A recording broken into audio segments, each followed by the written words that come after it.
Bienvenidos a la clase de economía correspondiente a la semana 1, hoy sábado 26 de diciembre del año 2020.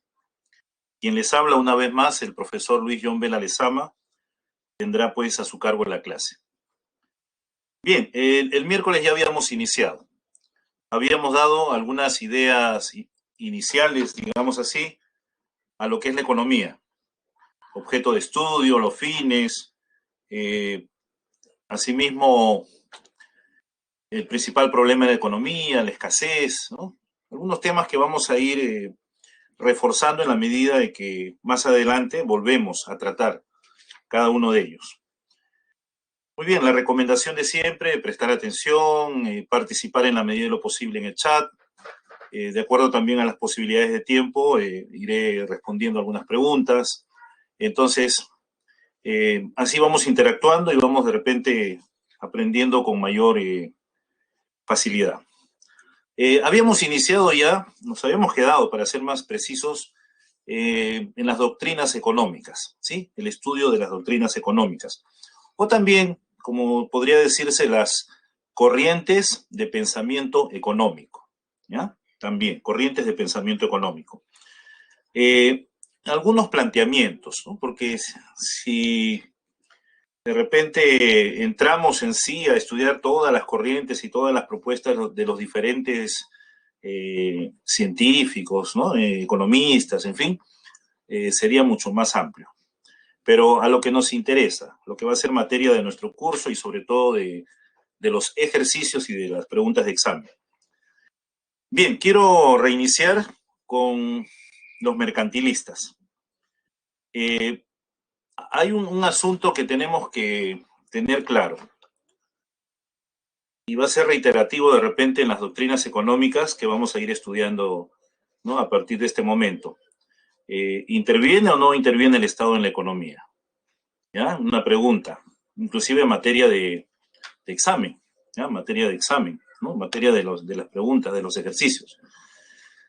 Claro, aquí estamos de repente viéndolo en el contexto como que de historia económica, historia del pensamiento económico, cómo ha evolucionado las ideas económicas. Pero, por ejemplo, a ver, y eso lo vamos a ver, les voy dejando la pregunta. 2020, diciembre 2020, el actual gobierno, así como el anterior, ¿no? De hace unos días, no muy lejanos. ¿De qué manera se estaba proponiendo la intervención del Estado, ¿no? En este tiempo, repito, Perú, diciembre de 2020. ¿Ya? Vayan pensando, cosa que más adelante, por ahí vamos a ver en qué medida y de qué manera, ¿ya? Se está dando eso, a pesar de que lo que aparentemente estudiamos como historia del pensamiento económico o corrientes como si fuera pasado, ¿no? Y no es tanto así, ¿no? Al contrario. Muchas de estas ideas económicas se van sumando, se van proponiendo, se van aplicando en los nuevos tiempos, en las nuevas coyunturas, en los, ¿no? Un poco como que en la medida que va desarrollando la economía, también estas ideas económicas se van adecuando. Pero vamos entonces a lo que nos compete en este momento. Mercantilismo, siglo XV al siglo XVIII. ¿Cuál es el origen de la riqueza para los mercantilistas? A ver, ¿cuál es el origen de la riqueza para los mercantilistas? Para esta doctrina económica. Y esto lo hemos visto o se ha estudiado y lo estudiamos inclusive en la escuela. A ver qué nos dicen en la escuela cuando vemos el tema de Cristóbal Colón, por ejemplo, ¿no? Que el oro, la plata, el saqueo de lo que fue pues el virreinato de México, el virreinato de Perú, tiene una justificación, más allá de las ambiciones personales. ¿Quién no quiere tener, pues, no, riqueza? ¿Ya? Más allá de esas ambiciones particulares de repente, el Estado español, como muchos otros estados, valoraban, ¿no? Valoraban estos metales preciosos y el respaldo que les daba el dinero, en tanto oro y plata, como patrón monetario. Entonces, la mayor acumulación de estos metales preciosos para estos estados, y en particular al que estamos mencionando para España, significaba pues riqueza. Entonces, la generación de la riqueza estaba dada en función a la acumulación de oro y plata. Cuanto menos oro y plata fluyese, ¿no?, o tuviese como destino otros países, era pues la idea, ¿no?, el manejo del Estado y de la economía, ¿no?, por parte de los gobernantes de ese momento. ¿Ya? Entonces, ahí tenemos un aspecto. Generación de la riqueza a partir de la acumulación de oro y plata. Bien. Otro aspecto de que hablamos de mercantilismo. Comercio. ¿Ya? Comercio. ¿Qué tenemos en cuanto a comercio aquí? A ver. ¿Qué debemos nosotros de repente resaltar? Aquí ya estamos viendo el tema dinero en función a lo que es... a ver, un momentito. Ya, ahora sí. En función a lo que es la acumulación de oro y plata, ¿no es cierto? Pero también hay otro aspecto, a ver, otro aspecto, el comercio. Y se nos dice que la balanza comercial tenía que ser favorable, tenía que ser positiva. ¿Y qué cosa es balanza comercial? A ver, ¿qué cosa es balanza comercial? Este es un tema que corresponde, pues, a la economía internacional. Y en la economía internacional tenemos, ¿ya?, dos formas. X mayúscula, que significa para nosotros es una variable macroeconómica, al igual que M, pero ¿qué representan? A ver, X se refiere pues a las exportaciones, ¿ya? Exportaciones. Y M se refiere a las importaciones, ¿ya? ¿Y qué cosa es eso? Cuando yo digo exportar, exportaciones, ¿qué estoy haciendo? Estoy vendiendo, ¿ya? Vender. Y cuando digo importar, ¿qué estoy haciendo? Comprar. ¿Está bien? Comprar. Bien, entonces vamos manejando ya esos indicadores, esas variables macroeconómicas. Muy bien, pero hasta ahí no hemos dicho nada. Si dice balanza comercial siempre favorable, siempre positiva, quiere decir, en términos de valor, el valor de las exportaciones debe ser mayor al valor de las importaciones. A ver, ¿qué más quiere decir eso? Cuando exportamos, ¿con qué nos pagan? ¿No? Si lo vemos en el Perú del 2020, a ver, nos pagan en dólares, ¿no es cierto? Ingresan dólares. Entonces, si vendemos más productos, ¿ya? Dólares, muy bien, que es el patrón monetario internacional, ¿no? 2020, mundo 2020, economía liberal, para los que estamos dentro de la economía liberal. Entonces, este X, que es el valor de las exportaciones y que me permite tener más ingreso de dinero, tiene que ser mayor al valor de las importaciones, ¿no? Cuando yo importo, estoy trayendo mercancías, productos, bienes económicos a mi país y tengo que pagar. Entonces, aquí sale dinero. Entonces, vamos entendiendo esta lógica. Entonces, este X en valor, en términos de valor monetario, debe ser mayor. Por tanto, tenemos una balanza comercial siempre favorable. ¿Qué más? Hay algo más. Si estamos hablando de comercio internacional, entonces yo tengo que tener pues una industria nacional que no solamente produzca lo necesario para cubrir, para satisfacer las necesidades de mi mercado interno, ¿no es cierto?, como país, sino también, estamos hablando de exportación, tiene que tenerse la capacidad para poder satisfacer las necesidades de los agentes económicos de otros países, ¿no es cierto? Entonces tengo que fomentar, alentar, ¿no?, la actividad industrial para que haya más producción. Entonces ahí tenemos tres aspectos: oro, plata, balanza comercial favorable y el tema de el gran impulso a la actividad industrial. Estamos en el contexto ya, ¿no? Bueno, 1760 aproximadamente, como marca la historia, estamos en el contexto de la revolución industrial, ¿ya, no? Y con los clásicos, justamente ahí ese es el momento del surgimiento del capitalismo, como vamos a ver más adelante, ¿ya? No olvidarse de esto, representante Thomas Moon, en este caso. Bien, intervención del Estado, no olvidarse, ¿eh? No olvidarse, para poder garantizar todo esto que hemos manifestado, el Estado tiene que, sí o sí, intervenir directamente, ejercer el dominio, el manejo, la política, ¿no?, económica que permita garantizar todos estos aspectos que hemos mencionado. Eso es el mercantilismo. Vamos a la fisiocracia o la escuela fisiocrática. Fisiocracia significa, a ver, aquí tenemos algunas. Fisiocracia. Por supuesto, cuando decimos que el gobierno de un Estado en un determinado momento, sea cual fuere, pone en práctica estas medidas de intervención del Estado, obviamente eso es una política proteccionista, ¿ya? Proteccionista. ¿Está bien? Muy bien. Muy bien el aporte ahí. Vamos a la fisiocracia. Fisiocracia, gobierno de la naturaleza. Aquí ya vamos a tener otra propuesta diferente.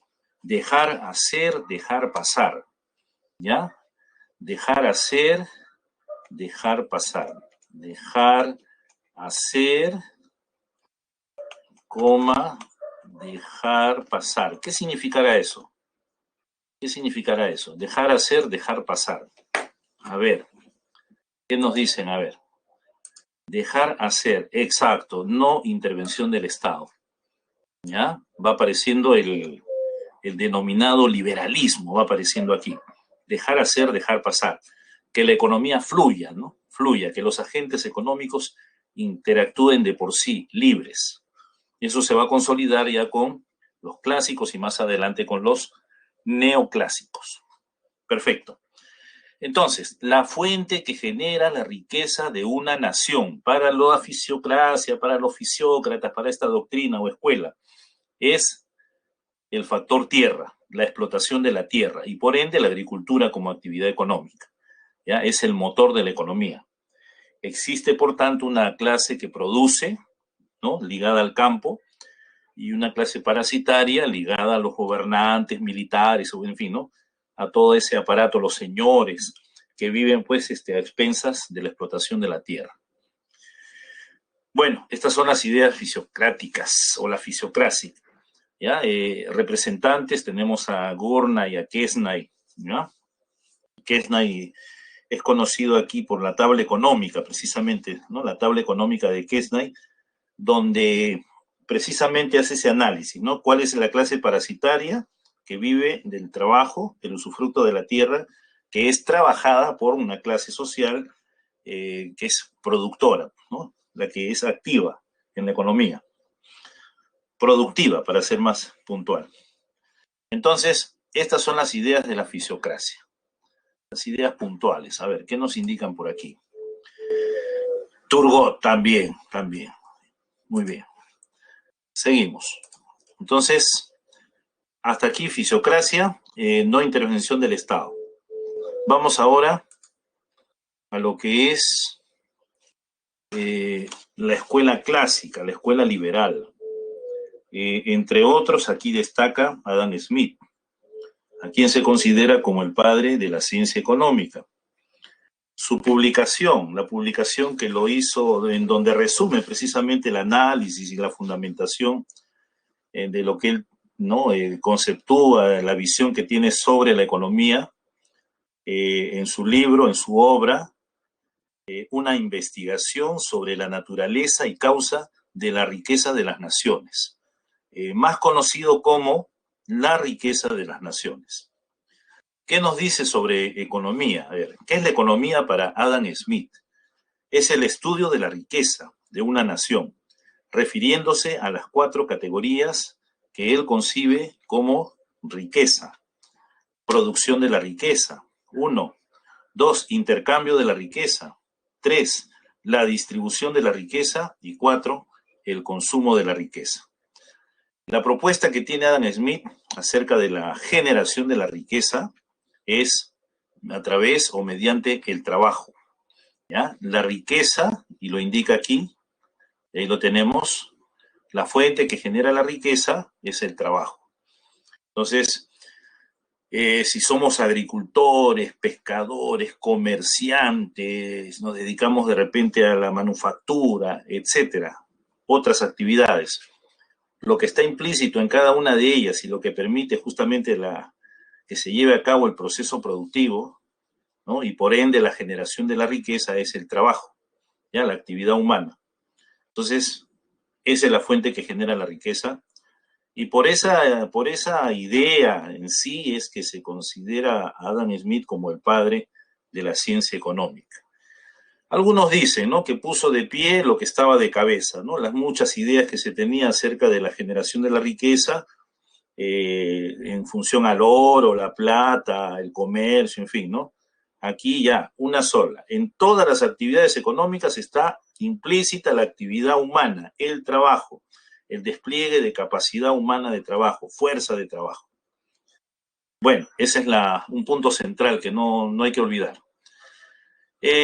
Como ya veníamos indicando, se va a consumar, ¿no?, lo que ya los fisiócratas habían propuesto inicialmente sobre el dejar hacer, dejar pasar, un Estado no intervencionista, un Estado no proteccionista.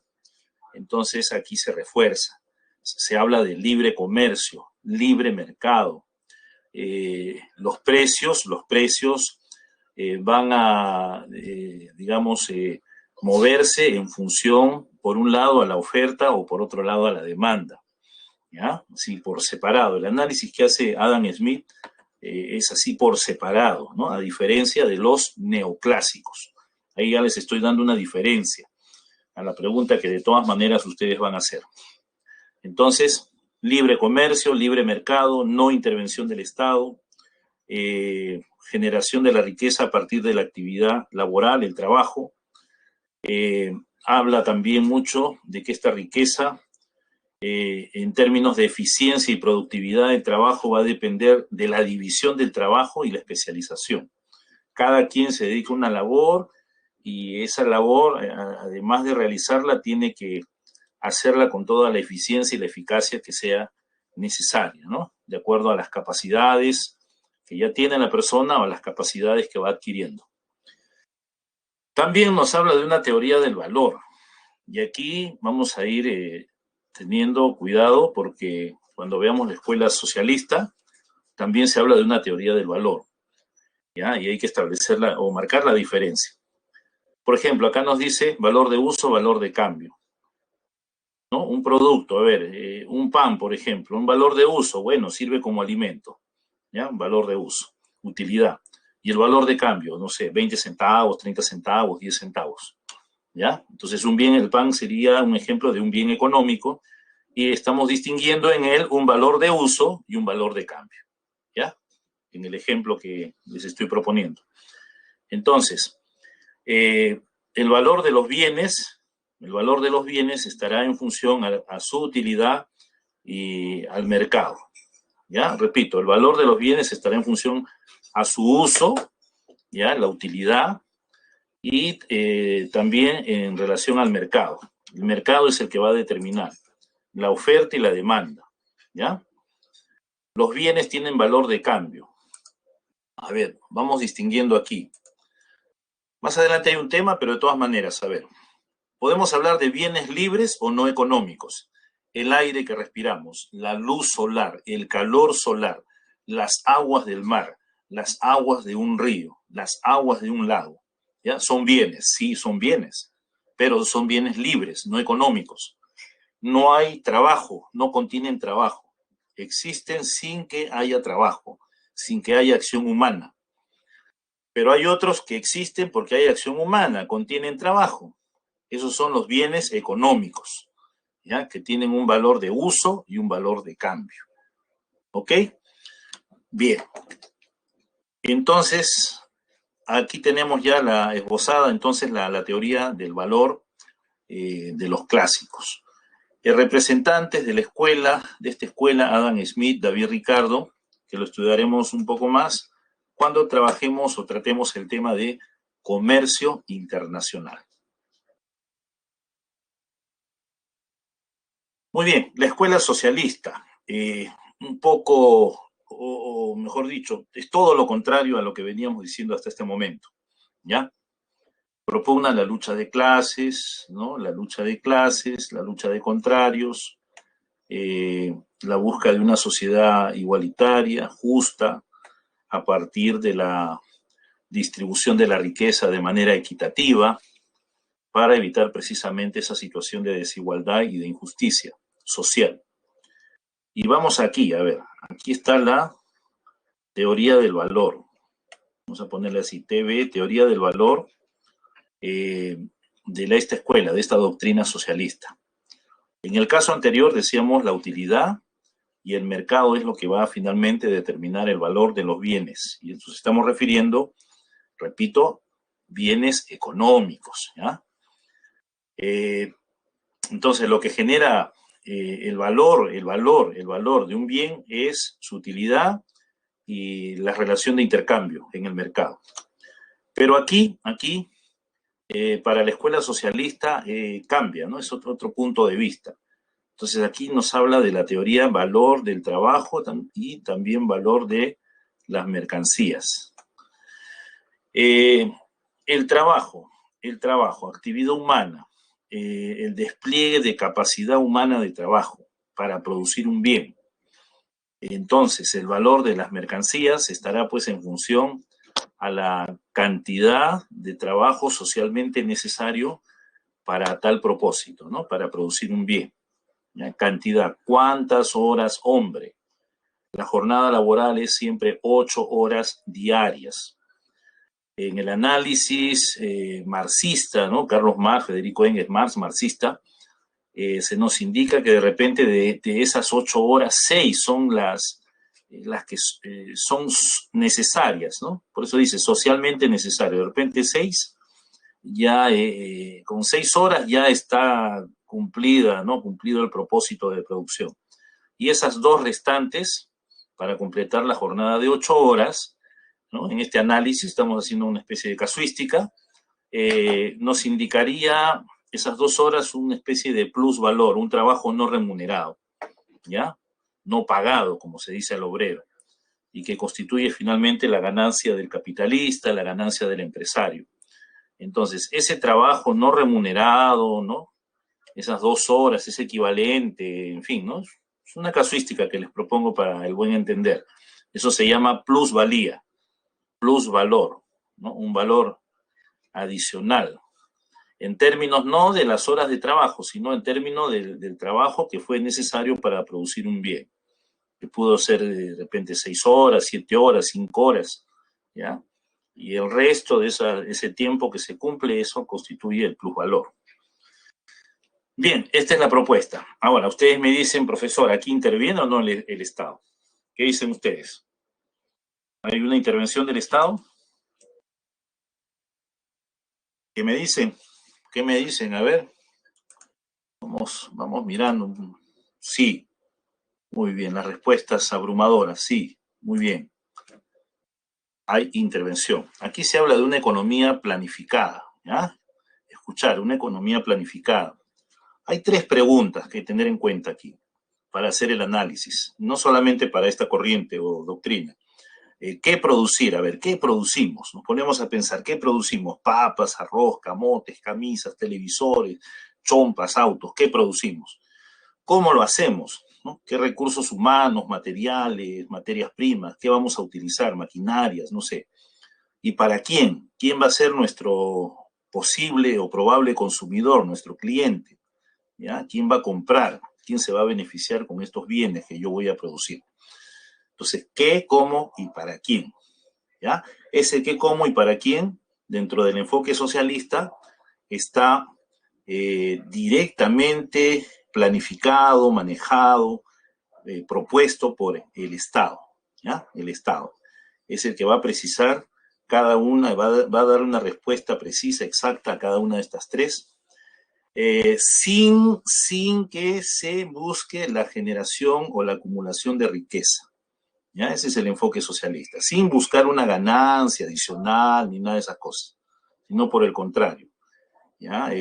Una distribución igualitaria, una distribución equitativa de la riqueza. Y cuando digo riqueza, de lo que se produce, ¿no? De lo que la sociedad produce en su conjunto, en todos los sectores económicos, ¿ya? En todas las actividades económicas.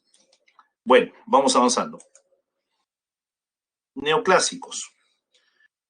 volvemos nuevamente. Los neoclásicos obviamente cuestionan el asunto de, ¿no?, la propuesta del pensamiento económico de los socialistas.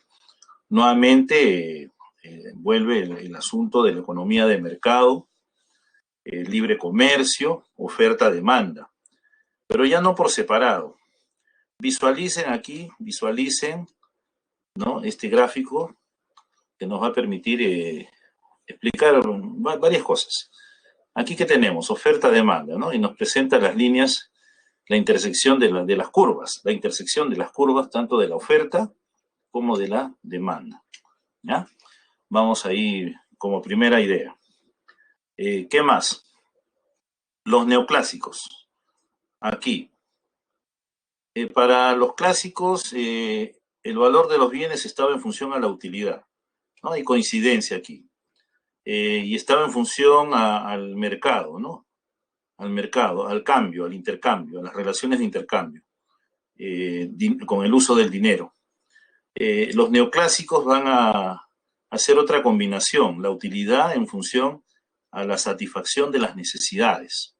Entonces, esa predisposición, esa mano invisible, como decía Adam Smith, ¿no? Esa mano invisible, o sea, esa, digamos, esa como una especie de fuerza, ¿no? Que no se percibe de repente, pero que nos induce, nos motiva a que compremos, ¿no?, hagamos el uso de un determinado bien. Aquí nuevamente aparece, pero en tanto a lo que es satisfacción de necesidades, ¿ya? Básicamente una combinación. La utilidad de los bienes y servicios en tanto los consumidores le asignan un valor, ¿no?, dado precisamente por el hecho de tener que satisfacer sus necesidades. Nos habla de la utilidad marginal. A ver, ¿cómo ir explicando un poco esto? Utilidad marginal. Estamos diciendo que la utilidad en función a para qué me sirve un producto, para qué me sirve un bien económico o mercancía, como también se denomina, y también qué necesidad satisface, ¿ya?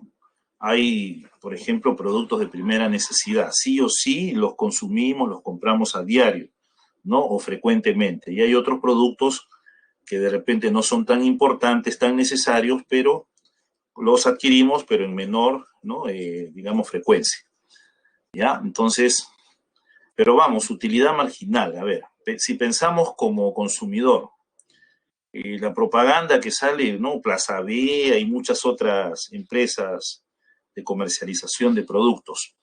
Nos dice, usted paga, ¿no? Por ejemplo, llévese 3 gaseosas, pero usted paga el equivalente a 2, ¿no? La tercera como que te hacen pensar que es gratis. Entonces tú corriendo vas y compras, ¿no? Porque en esa propaganda ya manejaron un poco la psicología del consumidor y entonces tú sales feliz con tus 3 botellas y, ¿no?, y dices, he pagado 2, dice, ¿no? Hay que aprovechar antes que, ¿no?, se den cuenta que están perdiendo de repente esta empresa, estas, ¿no?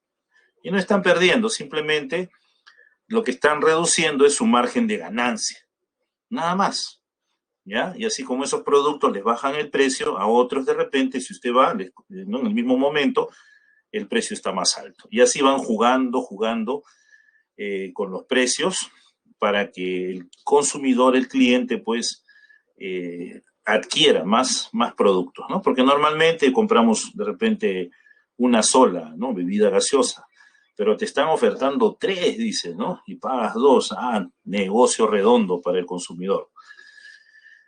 Entonces, ahí nos hacen pensar en términos marginales, la utilidad, en función a la utilidad del bien, ¿ya? Bueno, la gaseosa, por el tema, pues, de la sed, en fin, ¿no? Pero hay otros productos también que nos ofrecen y nos indican así, pague 2, lleve 3, ¿no? O pague 1 y lleve 2, por decir, ¿ya?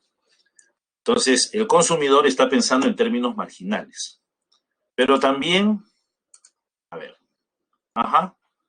pero también el vendedor, que aparentemente está perdiendo, y hemos dicho que no está perdiendo, está sacrificando un poco su margen de ganancia nada más, ¿no? No están perdiendo, no te están regalando, ¿ya? También está pensando en términos marginales. ¿ya? El vendedor. ¿Por qué? Porque con esa forma de vender, ¿no? Con esa oferta, digamos así, en ese momento, está, ¿qué cosa? Está vendiendo más, ¿no? Está propendiendo a vender una unidad más de cada producto que está inmerso dentro de esas ofertas, como generalmente nos la presenta. ¿Ya? Entonces, ambos están pensando en términos marginales, tanto el consumidor, comprador, como el productor o vendedor, sobre todo. ¿Ya? Muy bien.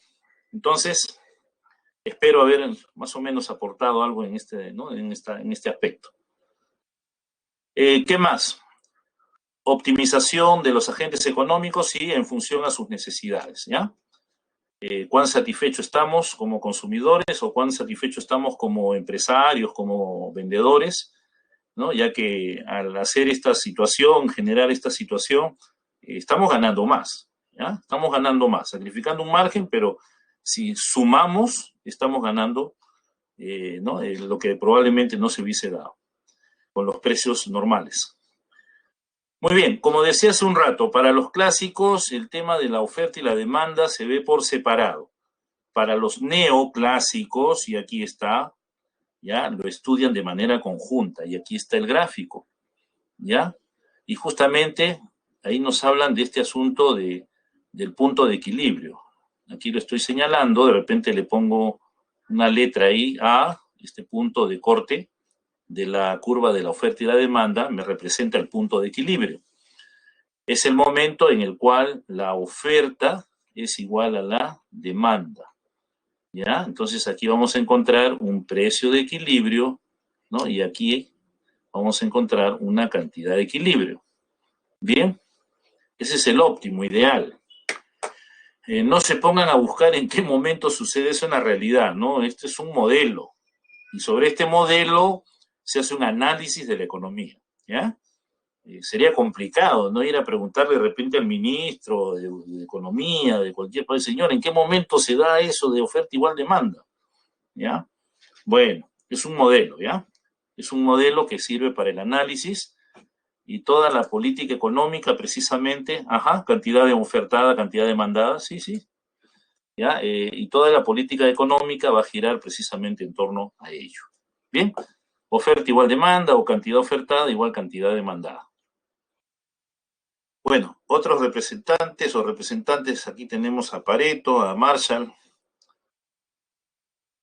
y avanzamos. Keynes, 1929. ¿Qué acontecimiento nos dice la historia? A ver, estamos estudiando, ¿no? Muchos de ustedes todavía, la historia.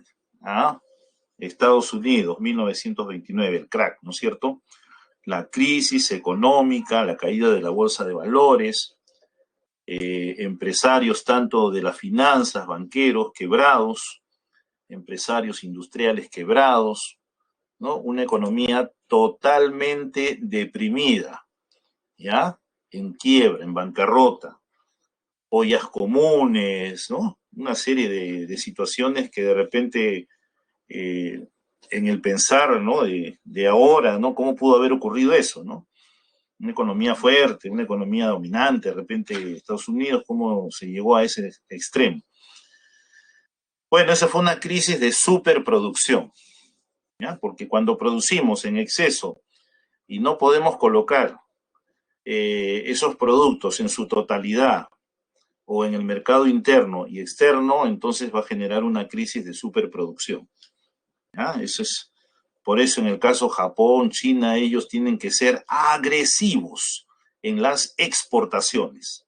Caso contrario, se ahogarían, ¿no? Por utilizar un término en su propia economía, con tanta producción que tienen. Entonces, invaden el mundo, establecen acuerdos comerciales, firman tratados de libre comercio, en fin, ven la forma cómo involucrarse y colocar sus productos a nivel mundial, ¿ya? Precisamente para evitar esa crisis de superproducción.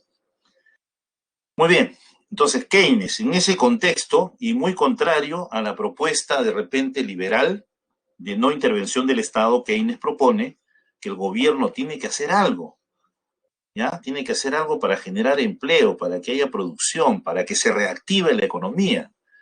Y ahí está lo que les dije hace un rato, a ver, ¿Creen ustedes que esto se está aplicando en este año, por ejemplo, de crisis acá en Perú y en muchos otros países? ¿Qué dicen ustedes? ¿Ah? No, profe, eso fue solamente en 1929, dicen algunos, ¿no? Ya pasó, profe. No, ya les he dicho. Estas son teorías, finalmente, que pueden ser aplicables de acuerdo a los contextos ¿no? similares, de repente, que se pueden dar en el tiempo. Entonces, los países con esto de los subsidios, los bonos, de repente va a haber este mejoramiento de carreteras, infraestructura escolar, en fin, ¿no?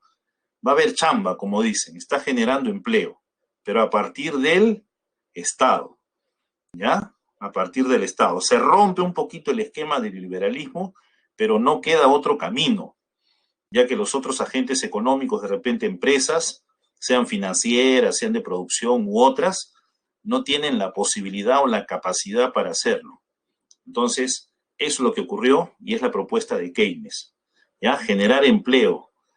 Y esto va a permitir que las personas que trabajan tengan salario y con ese salario vayan a las tiendas, consuman y al aumentar el consumo, obviamente va a aumentar la producción y es toda una cadena, ¿no? Una cadena, una secuencia de cosas que va a permitir, repito por enésima vez, la reactivación de la economía a partir de la intervención estatal. Muy bien, entonces es la idea, ¿ya? Algunas cosas más sobre, nos habla de la demanda efectiva como impulsor de las actividades económicas, producción, empleo. Recuerden siempre Keynes, empleo, ¿ya? Keynes, empleo, ¿ya? Para que no se olviden. Y el siguiente que vamos a ver, Friedman, monetarismo, dinero, inflación, ¿ya? Siempre, o sea, como ideas para poder luego explicar de qué se trata. Bueno, obra, teoría general de la ocupación, el interés y el dinero, ¿ya? De John Maynard Keynes. Bien, vamos al monetarismo. ¿Creen ustedes que está vigente estas ideas económicas del monetarismo? ¿Se aplican o no se aplican? ¿Qué dicen ustedes? A ver, ¿qué escuchan? A ver, muchos escuchan noticias de carácter económica, ¿ya? Ajá, demanda agregada, exacto, ¿ya? Cuando, eso es macroeconomía, ¿no es cierto? Cuando escuchemos esa agregado, ¿no? Sumatoria, es macroeconomía. Muy bien. Entonces, el monetarismo ya te lo está indicando, ¿no? ¿En qué sentido? La preocupación por el tema dinero, cantidad de dinero que está circulando. Si en la economía circula, ¿no? O hay un exceso de oferta monetaria, entonces la posibilidad de que haya situaciones inflacionarias, ¿no? Y en extremo hiperinflacionarias como hubo en nuestro país, ¿no?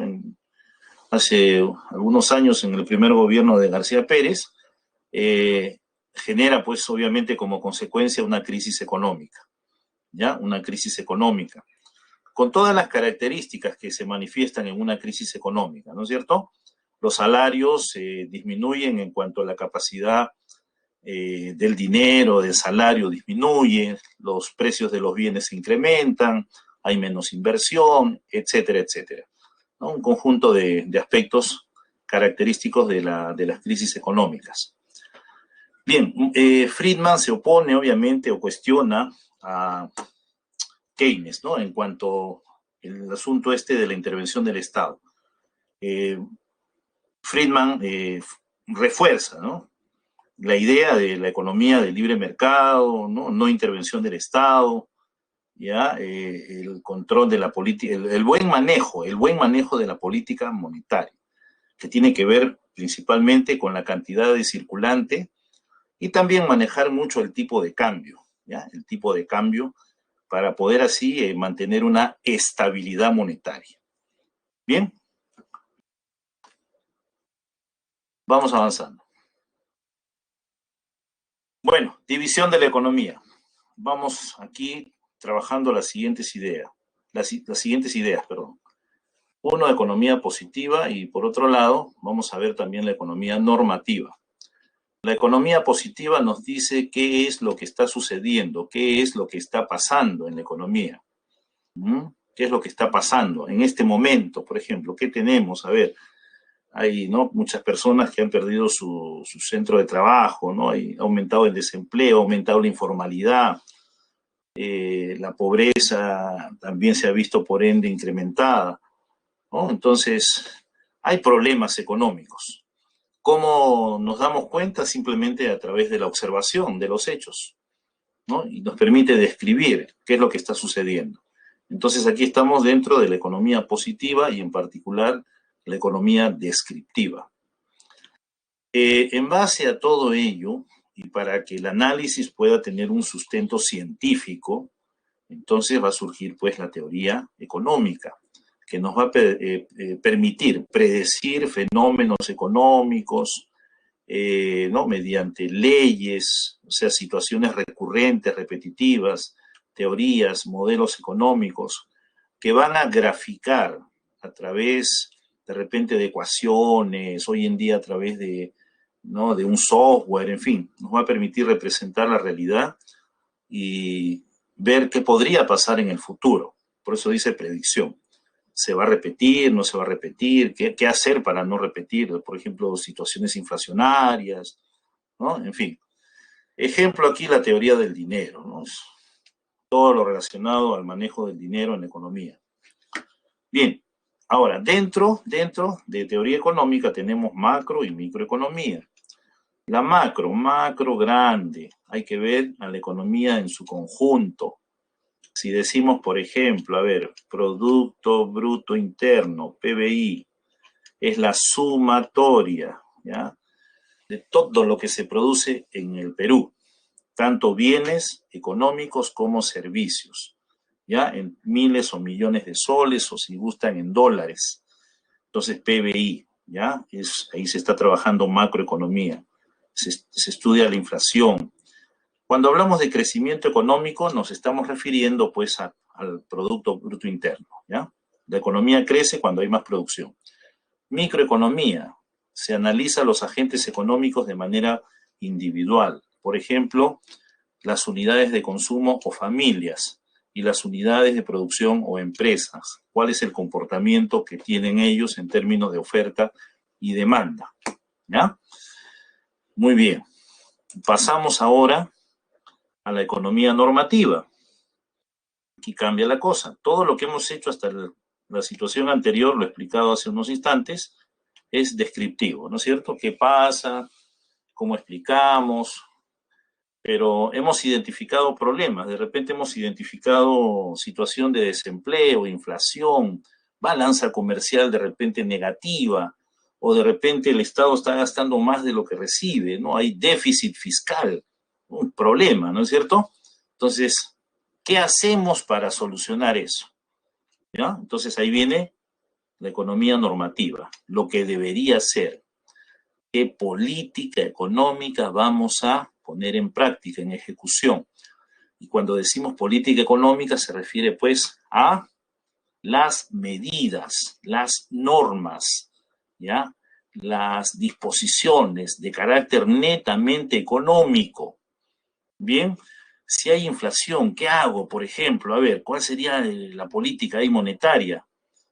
Tengo que de repente ya no aumentar sueldos, ya no dar de repente subsidios, porque al haber mucho dinero circulante estoy generando inflación, ¿no? Porque la gente empieza a comprar más demanda, los precios suben, ¿no? Ahí funciona el mecanismo de la ley de oferta y demanda propuesta por los neoclásicos, ¿ves? Entonces, ¿qué política es la más correcta?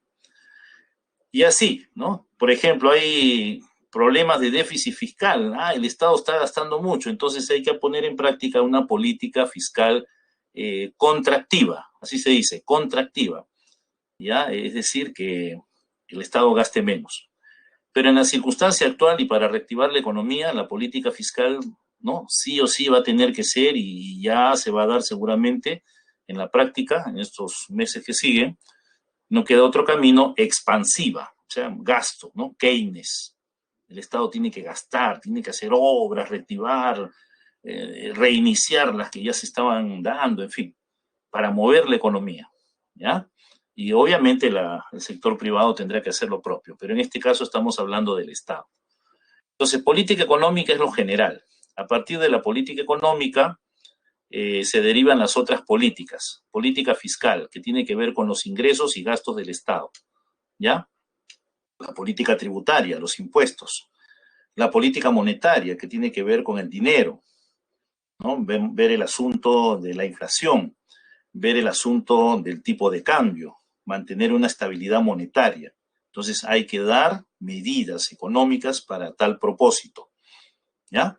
Entonces, tanto política monetaria, fiscal, tributaria u otras forman parte de lo que es, en general, la política económica del país, ¿ya? Directrices, lineamientos, mediante los cuales, y esto me faltaba, el Estado regula, orienta, no interviene, como hemos visto en los casos anteriores, ¿ya? Da normas, medidas, no fija precios, no contrata personal, por decir, para reactivar la economía y que las personas tengan, ¿no?, más trabajo, ¿ya? O sea, no es, digamos, en ese sentido, sino hay que crear condiciones como Estado para que se reactive la economía. Y esto se reporta finalmente en el tema de los impuestos también, ¿no? O sea, no es gratis la cosa. Muy bien.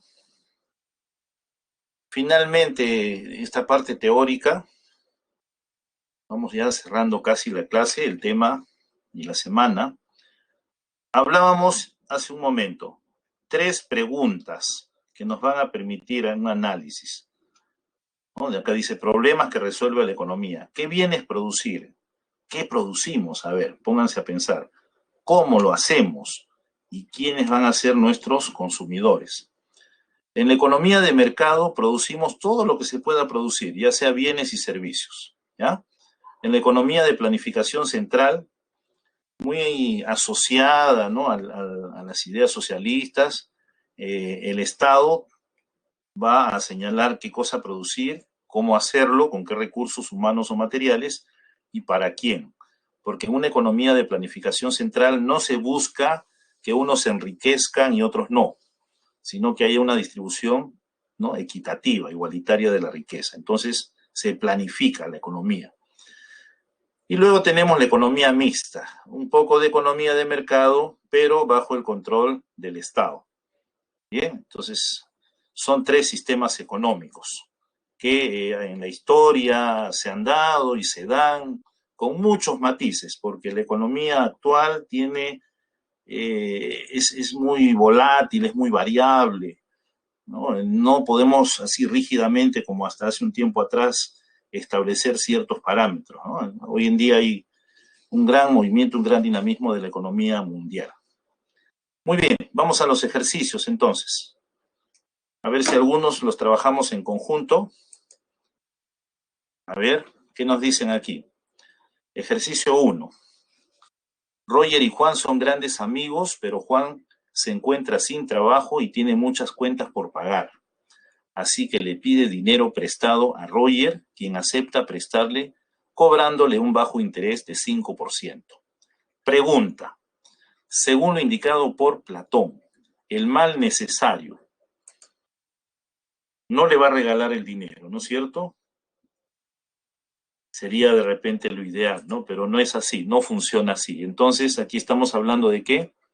Estamos hablando de el interés, un mal necesario. Ejercicio 1, alternativa C. Ejercicio 2. Mostró interés por una economía administrada que garantizará la justicia y la paz social. Por eso consideró al interés generado por el dinero como un rendimiento no natural, que suponía una amenaza a la estabilidad social y económica. En otras palabras, reconocía el intercambio de bienes mediante el dinero como un mecanismo natural para satisfacer necesidades. A ver, el texto anterior menciona lo dicho por quién. ¿Ah? ¿Por quién? Por Aristóteles. Muy bien. 2, la B. Ejercicio 2, alternativa B. Pasamos al ejercicio 3. Era un sistema de producción donde la propiedad legal de la tierra se encuentra en manos de reyes y grandes señores. Hasta ahí ya está prácticamente dada la respuesta. ¿Qué época? ¿Qué momento de la historia? La Edad Media, ¿no es cierto? La Edad Media, feudalismo, explotación de la tierra, explotación del campesino, la división de la tierra para el rey, para la iglesia, ¿no? Para los señores. Pasamos al ejercicio 4. Latvaria, a ver, Latvaria es un país, ¿no? Un nombre raro, que inunda el mercado con la comercialización de todo tipo de productos, logrando sacar ventajas en exportación a los demás países del mundo, a diferencia del país OS, que registra un alto déficit de balanza comercial. Déficit es ¿cuándo se produce el déficit? ¿Recuerdan? Superávit es cuando el valor de las exportaciones es superior, ¿no es cierto? Claro, el valor de las importaciones es superior al de las exportaciones. Ahí estamos ya hablando de déficit de balanza comercial. Muy bien, entonces aquí la respuesta, todo este texto corresponde pues a el pensamiento, la doctrina mercantilista. Vamos al ejercicio 5. Señor Mendoza, con todo el dinero pagado por su jubilación, comprará 5 hectáreas de terrenos en Jaén para poder sembrar y cultivar café. Actividad a la que se quiere dedicar, ya que asegura que la naturaleza es perfecta. La pregunta nos dice, lo indicado en el texto anterior, ¿se relaciona con qué doctrina? La fisiocracia, muy bien, ¿ya? A ver, pasamos al ejercicio 6. Entonces, en el ejercicio número 5, la alternativa es la C.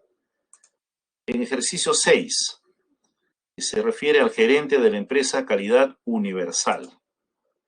A ver, en la 6 ya nos están indicando la respuesta. ¿Ya? Para los clásicos, la propiedad privada, la no intervención del Estado, ¿no? Una economía de libre mercado. Entonces, aquí, en la 6, la respuesta es la alternativa A. Muy bien. Clásicos. La escuela clásica. La 7, vamos al ejercicio 7. En las elecciones pasadas en Perulandia, nos dice, ¿no? Sucedieron una serie de asuntos relacionados y nos hablan que habían algunas propuestas de que todos somos iguales, nos hablaron del trabajo, ¿no? Algún candidato de repente, ¿no? Socialmente necesario. Entonces, nos hace recordar al pensamiento socialista, Carlos Marx. Muy bien.